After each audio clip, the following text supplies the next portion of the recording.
SSC দুর্নীতির নায়িকা মমতা বন্দ্যোপাধ্যায় সংবাদ মাধ্যমের মুখোমুখি হয়ে এই কথাই বলেন বিজেপি নেতা রাহুল সিনহা। পাখির চোখ লোকসভা নির্বাচন ইতিমধ্যেই পশ্চিমবঙ্গে প্রথম দফায় নির্বাচন অনুষ্ঠিত হয়ে গিয়েছে চলতি মাসের 19 তারিখ। লোকসভা নির্বাচনের আগে একের পর এক ইস্যুতে রাজ্যের শাসক দলের তৃণমূল কংগ্রেসকে তীব্র কটাক্ষ শানাচ্ছে বিজেপি সহ অন্যান্য রাজনৈতিক দলগুলি।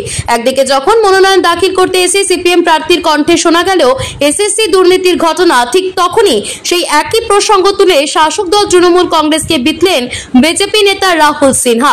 সংবাদ মাধ্যমের মুখোমুখি হয়ে তৃণমূল এবং রাজ্যের মুখ্যমন্ত্রী মমতা বন্দ্যোপাধ্যায়ের বিরুদ্ধে এক রাশ ক্ষোভ উগরে দিলেন তিনি। বলেন, অবিলম্বে এসএসসি দুর্নীতির নায়িকা মমতা বন্দ্যোপাধ্যায়কে পদত্যাগ করতে হবে। ন্যূনতম লজ্জাবোধ থাকলে পদত্যাগ করুন তিনি। তবে কেবলমাত্র তৃণমূল সুপ্রিমো নয়, পাশাপাশি লোকসভা নির্বাচনে কৃষ্ণনগরের তৃণমূল প্রার্থী মহুয়া মৈত্রকে নিয়েও একগুচ্ছ কথা বললেন রাহুল সিনহা। সংবাদ মাধ্যমের মুখোমুখি হয়ে তিনি বলেন, মহুয়া মৈত্রের রাঁচি যাওয়ার সময় হয়ে গিয়েছে।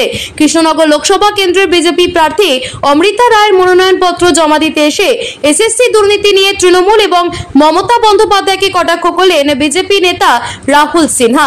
পাশাপাশি তিনি বলেন, মানুষের যে উৎসাহ দেখছি এবার মহুয়াকে পরাজিত হতে হবে। এদিন কৃষ্ণনগর এবং রানাঘাট লোকসভা কেন্দ্রের দুই বিজেপি প্রার্থী মনোনয়নপত্র জমা দেন। বিশাল বর্ণাঢ্য মিছিলের মাধ্যমে এবং হাজার হাজার কর্মী সমর্থকদের উপস্থিতির মধ্যে দিয়ে কৃষ্ণনগর লোকসভা কেন্দ্রের প্রার্থী অমৃতা রায় নদিয়া জেলার জেলা শাসকের কাছে মনোনয়নপত্র জমা দেন। অন্যদিকে রানাঘাট কেন্দ্রের প্রার্থী জগন্নাথ সরকার কৃষ্ণনগরের অতিরিক্ত জেলা শাসকের কাছে মনোনয়নপত্র জমা দেন।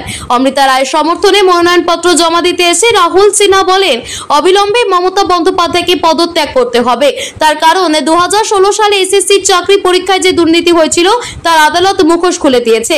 আর ভগবান সহায় আছে, এমন সময় দুর্নীতি সামনে উঠে এলো যেখানে এখনো একাধিক ভোট গ্রহণ প্রক্রিয়া বাকি রয়েছে।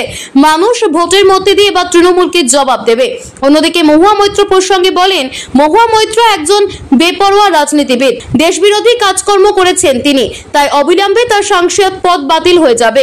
সেখান থেকেই তিনি এনার্জি পেয়ে এদিক ওদিক ছুটে বেড়াচ্ছেন। অন্যদিকে অভিষেক বন্দ্যোপাধ্যায়কে কটাক্ষ করে বলেন, অভিষেক বন্দ্যোপাধ্যায় একটা চোর, ও কাকে 1 নম্বর বলবে আর কাকে 2 নম্বর বলবে তা কারোর কিছুতে যায় আসে না। অন্যদিকে মনোনয়নপত্র জমা দেওয়ার আগে আরো একবার কৃষ্ণনগর লোকসভার মানুষকে ধন্যবাদ জানান তিনি। বলেন, বেলেডাঙ্গা ফ্লাইওভার থেকে শুরু করে পলাশী সুগার মিল এবং কৃষ্ণনগর করিমপুর রেলপথ, এই প্রধান 3টি কাজ আমাকে করতেই হবে। পাশাপাশি জেতার বিষয়ে তিনি 100% আশাবাদী বলেও জানালেন। উল্লেখ্য, চতুর্থ দফা অর্থাৎ 13 মে লোকসভা নির্বাচন অনুষ্ঠিত হতে চলেছে নদিয়া জেলার কৃষ্ণনগরে। এই লোকসভা নির্বাচনে বিজেপি কৃষ্ণনগর লোকসভা কেন্দ্রের প্রার্থী হিসেবে বেছে নিয়েছেন অমৃতা রায়কে। অন্যদিকে তৃণমূল ভরসা রেখেছে মহুয়া মৈত্রের ওপর। এদিন মনোনয়নপত্র জমা করলেন বিজেপি প্রার্থী। এখন দেখার, শেষ পর্যন্ত এই কেন্দ্র থেকে লোকসভা নির্বাচনে জয়ের হাসি হাসতে পারেন কোন রাজনৈতিক দলের প্রার্থী।